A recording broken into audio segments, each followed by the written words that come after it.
E num cenário de tanta polarização, na verdade, nessa corrida presidencial, ainda mais agora nessa reta final, Lula e Bolsonaro têm a missão neste segundo turno de levar às urnas mais de 32 milhões e 700 mil eleitores que não votaram no primeiro turno. Sobre o desafio de reduzir a abstenção, a gente conversa agora com Rafael Cortez, cientista político e professor do Instituto Brasileiro de Ensino, Desenvolvimento e Pesquisa de São Paulo. Professor, uma boa tarde, obrigado por estar conosco aqui mais uma vez. Professor, se tem uma coisa que eu já aprendi nesses anos todos, desde a década de 80, que eleição é muito emoção, né? E muitas vezes é mais emoção do que razão. O senhor acha que está faltando emocionar aqueles que se abstiveram, aqueles que anularam, aqueles que às vezes dizem, não vou votar em ninguém, para que nesse segundo turno, quem sabe, eles se sintam mais comprometidos e compareçam e votem?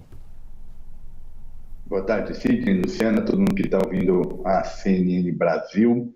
Acho que tem esse componente, né, de tentar gerar uma mensagem que toque, né, que faça o eleitor enfrentar os custos da votação, que não são triviais para determinados segmentos, não é simplesmente atravessar a rua e ir lá votar, né? Tem algum custo envolvido na decisão do voto e, para isso, se ele se sentir tocado de alguma maneira, para usar essa expressão, né, pelo lado emocional, é também um dos elementos que os partidos podem utilizar como uma estratégia para tirar o sujeito de casa e fazer ele votar. O que me parece que acontece, para além um pouco dessas condições mais estruturais, socioeconômicas, que condicionam a participação eleitoral, a renda da pessoa, a escolaridade da pessoa, enfim, para além desses fatores, olhando particularmente para 2022, o que eu acho que acaba acontecendo é uma espécie de um paradoxo, né?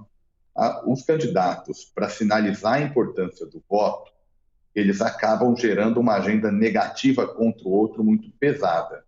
Isso vai alimentando, numa parcela do eleitorado, um incômodo, uma insatisfação com a política, porque isso é muito distante da vida do cidadão, né? Isso não se traduz numa relação clara como é que isso vai afetar, esse tipo de mensagem vai afetar a vida do indivíduo. Isso, então, acaba diminuindo a propensão desse sujeito a votar, até alimentada pelas próprias campanhas, indiretamente por esse duelo de agenda negativa. Isso tem sido muito marcante agora em 2022.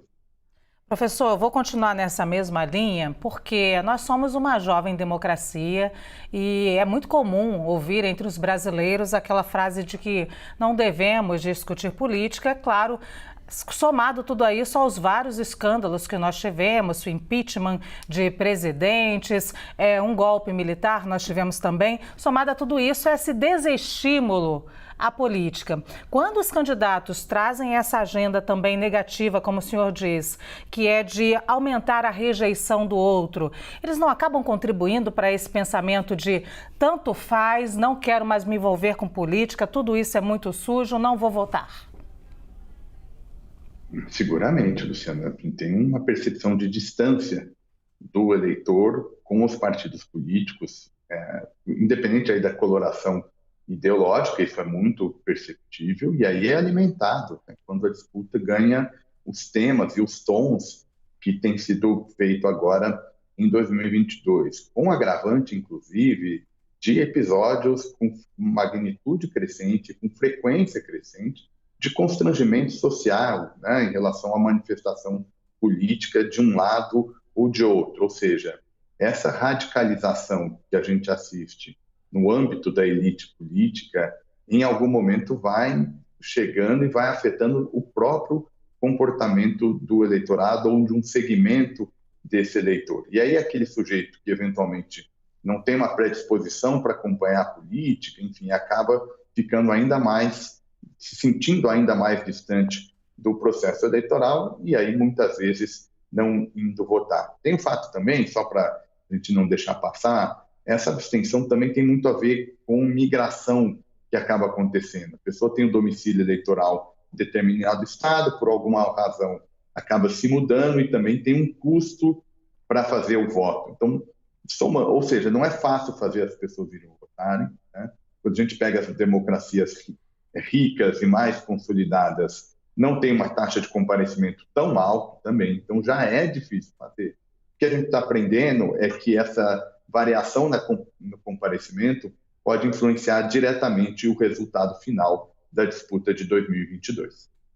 Rafael, deixa eu fazer um apelo aqui, né? Sua condição, eu já fui professor também, você é professor, né? Cientista político.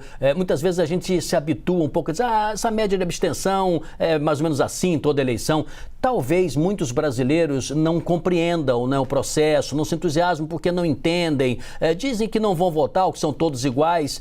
Não é porque não tem informação disponível, mas ele não consegue, de alguma forma, captar. Você acha que é possível ter educação política, não sei se nas escolas, se nas igrejas, se junto às famílias, se nas associações, mas está faltando um pouco também, quem sabe, com todo respeito, ensinar esses brasileiros a se entusiasmarem, pelo menos para pavimentarem um futuro melhor para si e para os seus descendentes? Olha, assim, é desafiador, né? Não tem uma resposta fácil para a sua pergunta, né? A gente sabe que, de alguma maneira, participação política está associado à escolaridade, né? Tem bastante evidências nessa direção, né? Agora, mais do que escolaridade, o que eu acho que também é um componente importante é a participação em algum outro agrupamento da vida coletiva, né? Em algum momento que a pessoa sai de casa e participa de uma organização, tem um senso coletivo de pertencimento.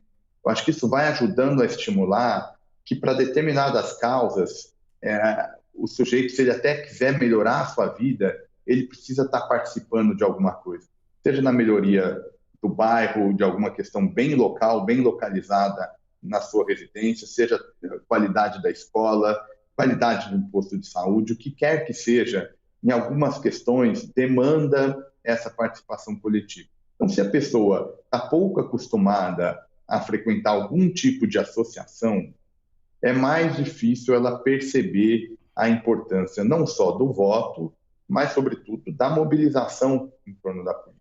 Você falou muito bem, quando você mencionou, não é propriamente um problema de falta de informação. Ao contrário, provavelmente na era das redes sociais e de círculo de informação tão rápida, né, circulação, perdão, de informação tão rápida, na verdade, o que talvez seja desafiador é saber filtrar, né, essas informações. E aí bate um pouco no ponto que vocês estavam conversando anteriormente, né? Qual, por exemplo, o papel da justiça eleitoral em fazer a arbitragem do que está circulando nas redes e que pode ter influência não só no comparecimento, mas na própria escolha do indivíduo. Muito obrigada. Nós conversamos com o cientista político e professor no Instituto Brasileiro de Ensino, Desenvolvimento e Pesquisa de São Paulo, Rafael Cortez. Obrigada por estar aqui com a gente mais uma vez, Rafael. Eu que agradeço, Luciana, Sidney, uma boa tarde a vocês e uma boa tarde a todo mundo que está ouvindo a CNN Brasil. Boa tarde.